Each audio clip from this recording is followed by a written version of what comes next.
First Chronicles 13. David goes to get the chest of God. David consulted with all of his leaders, the commanders of thousands and of hundreds. And then David addressed the entire assembly of Israel.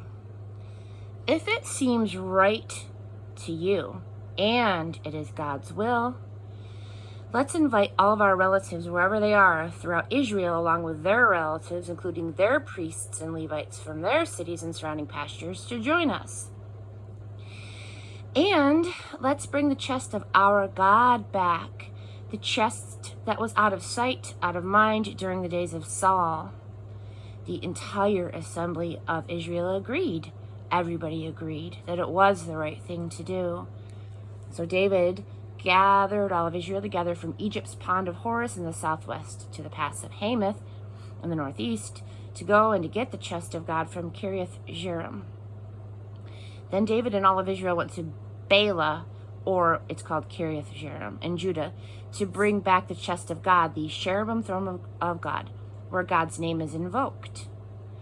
They moved the chest of God in a brand new cart from the house of Abinadab with Uzzah and Ahio in charge. In procession with the chest of God, David and all of Israel worshipped exuberantly in song and dance with a marching band of all kinds of instruments. When they were at the threshing floor of Kidon, the oxen stumbled and Uzzah grabbed the chest to keep it from falling off.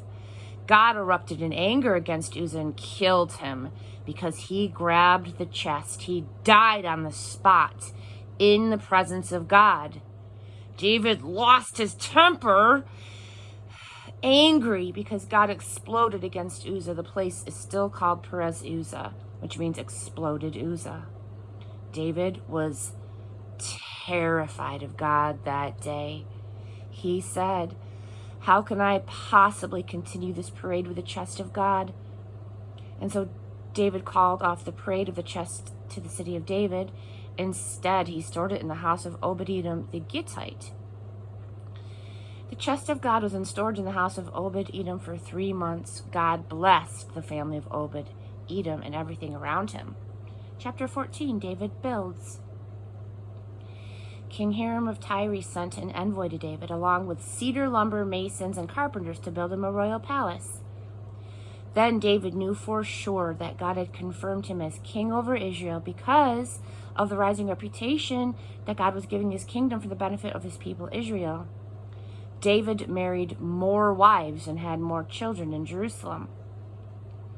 His children born in Jerusalem were Shemua, Shobib, Nathan, Solomon, Ibhar, Elusha, Elpalit, Noga, Naphig, Japhia, Elishama, Beliada, and Eliphalet. The minute that the Philistines heard that David had been made king over united Israel, they went out in force to capture David. When David got the report, he marched out to confront them. On their way, the Philistines stopped off to plunder the valley of Rephaim. David prayed to God, "Is this the right time to attack the Philistines? Will you give me the victory?" God answered, "Attack. I will give you the victory." Then David attacked at Baal-perazim and slaughtered them. David said, "God exploded my enemies as water explodes from a burst pipe." And that's how the place got its name, Baal-perazim, which means Baal explosion.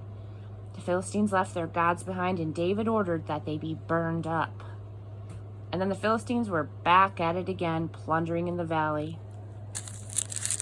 David again prayed to God. God answered. This time, don't attack head-on. Circle around and come at them out of the balsam grove. When you hear a sound like shuffling feet in the tops of the balsams, attack. God will be 2 steps ahead of you, slaughtering the Philistines. David did exactly as God commanded, slaughtering Philistines all the way from Gibeon to Gezer.